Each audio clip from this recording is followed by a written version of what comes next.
Masantos si kayo namin. It's me, Amboy nga pala sa inyong mga mata. Ngayong araw pa lang ito ay gagawa tayo ng katirisan at katapisan at kalastugan. Yes, ilaban mo nong. Nung naalala nyo pala nung nakaraan ay pumunta tayo sa Bayambang City of Pangasinan. Yes, ilaban mo nong. Alangan.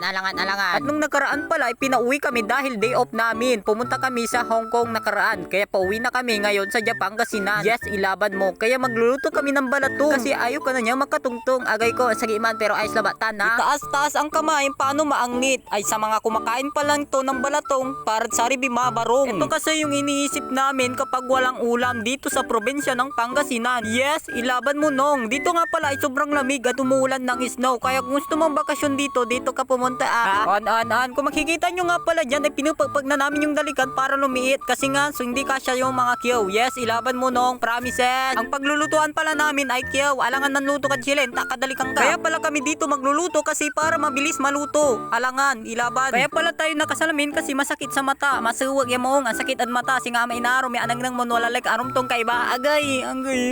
Sakit man. Medyo natatagalan tayong magparlang-parlang dyan kasi nga mas basa yung kiyaw natin. Grabe. Kaya nilagay na natin ng mga plastic para mabilis ang pagsindi-sindi niya. Ilaban mo nong. Kaya pala ulam natin ay balatong kasi hindi mo na ako kinakatungtang. Katunlugang kadgarong tong paano kumbarong. Kung makikita nyo nga pala dyan ay hiniwa-hiwa ko na yung sibuyas. Ito kasi yung pampasarap parang ako. Wow! Grabe ka saltim bakla. Sharis lang yon Ilaban mo. Guys, maluto kami natin niya balatong. May tagalutume ini.